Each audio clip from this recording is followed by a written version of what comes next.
नमस्कार शिक्षक साथियों, हमारे इस YouTube चैनल में आपका स्वागत है। आज हम इस चैनल के माध्यम से आप सभी को गणित विषय में कक्षा 6 के आभास समय जिसका प्रकरण 5.1 में सार्वय गुणज एलसीएम और सार्वय गुणनखंड एचसीएफ है।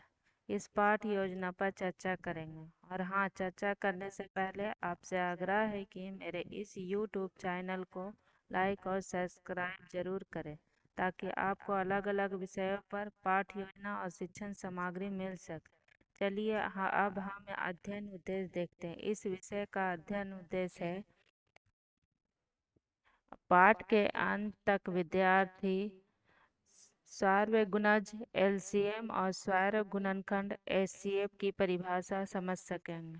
दो या अधिक संख्याओं का एलसीएम व एचसीएफ निकाल सकेंगे। गुणज और गुणनखंड के में अंतर बता सकें। दैनिक जीवन में एचसीएफ और एलसीएम का उपयोग समझ सकेंगे। पूर्व ज्ञान छात्र गुणनखंड गुणज और विभाज्यता के बारे में जानते हैं। आभास संख्याओं का बुनियादी ज्ञान है।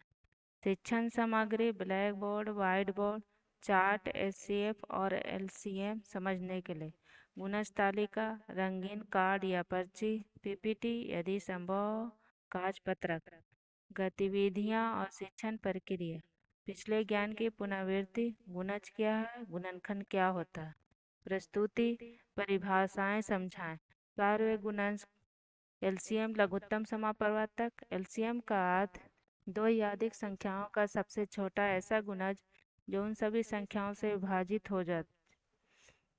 उदाहरण 4, 6 का एलसीएम। 4 के गुणज 4, 8, 12, 16, 20, 24 इत्यादि। 6 के गुणज 6, 12, 18, 24 इत्यादि। इन दोनों में 12 सबसे छोटा समान गुणज है। एलसीएम 6, 4 और 6 का 12 हो जाएगा। सार्वय गुणनखंड एचसीएफ महत्तम समापवर्तक। एचसीएफ का अर्थ दो या अधिक संख्याओं का सबसे बड़ा ऐसा गुणनखंड जो सभी संख्याओं से विभाजित करता है। उदाहरण 12 और 16 का एचसीएफ। 12 के गुणनखंड 1, 2, 3, 4, 6, 12। 16 का गुणनखंड 1, 2, 4, 8, 16। सबसे बड़ा समान गुणनखंड इसमें 4 होगा। एचसीएफ 12 और 16 का समान गुणनखंड 4 हो गया। अब किताब से 5.1 स्वर गुणज और स्वर गुणनखंड का उदाहरण। इडली बाड़ा खेल, आइए पता लगाएं। यहाँ पर इडली 3 के गुणज है, बाड़ा 5 के गुणज और इडली बाड़ा 3 और 5 के समान गुणज। क्वेश्चन 1 है, किसी संख्या पर 10वीं बार इडली बाड़ा समान गुणज कहाँ जाएगा। उदाहरण 3 और 5 का एलसीएम। 3 के गुणज हैं 3, 6, 9, 12, 15, 18, 21, 24, 30, 24, 27, 30 इत्यादि। 5 के गुणज है 5, 10, 15, 20, 25, 30 इत्यादि। इन दोनों में सबसे छोटा समान गुणज 15 है। अब उत्तर देखते हैं। पहली संख्या इडली बारह समान गुणज 15। 10वीं संख्या इडली बारह समान गुणज 15 गुणे 10 बराबर 150। 10वीं बार इडली बारह समान गुणज संख्या 150 पर कहा जाएगा। दूसरा क्वेश्चन देखते हैं। यदि खेल 1 से 90 तक की संख्याओं के लिए खेला जा रहा हो तो ज्ञात कीजिए।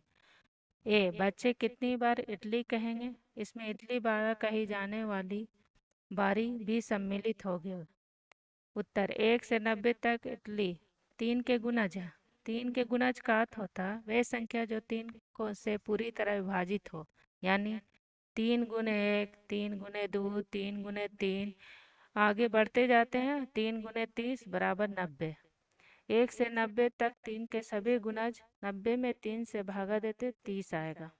बच्चा दूसरा है, बच्चा कितनी बार बाड़ा कहेगा। इसमें इडली बाड़ा कही जाने वाली भी बारी सम्मिलित होगी। उत्तर 1 से 90 तक बाड़ा 5 के गुणज।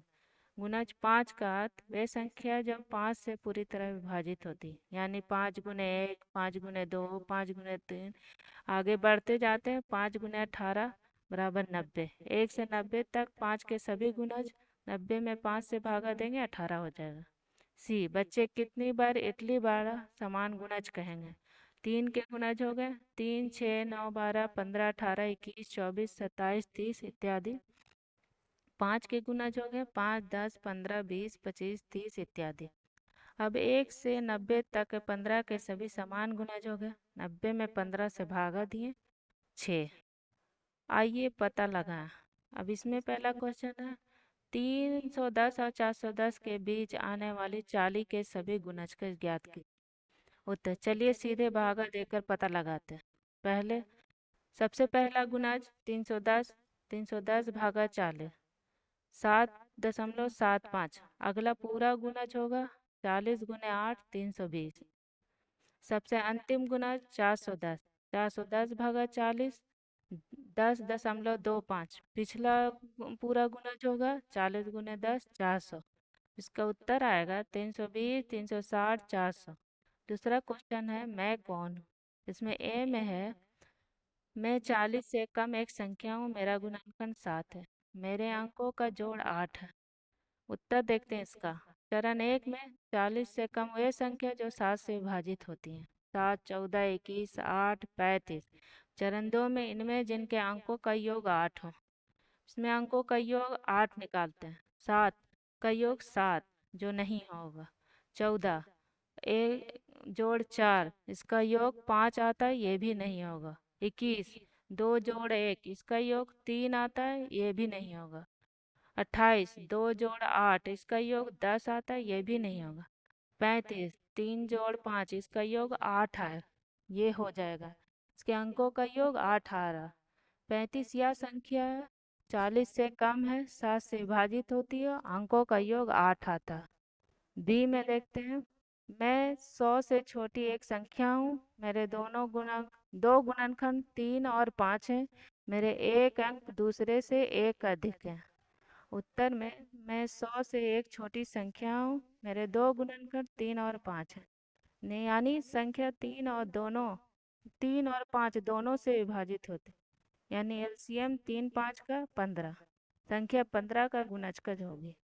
मेरे एक अंक दूसरे एक से अधिक है, यानी दोनों अंकों का अंतर 1 है। अब देखते हैं चरण 1 में 100 से छोटी 15 के गुणज की सूची बनाता है। 15 का गुणज होता है 15, 30, 45, 60, 75, 90। चरण 2 अब उन संख्याओं को देखें जिनके अंकों का अंतर 1 है।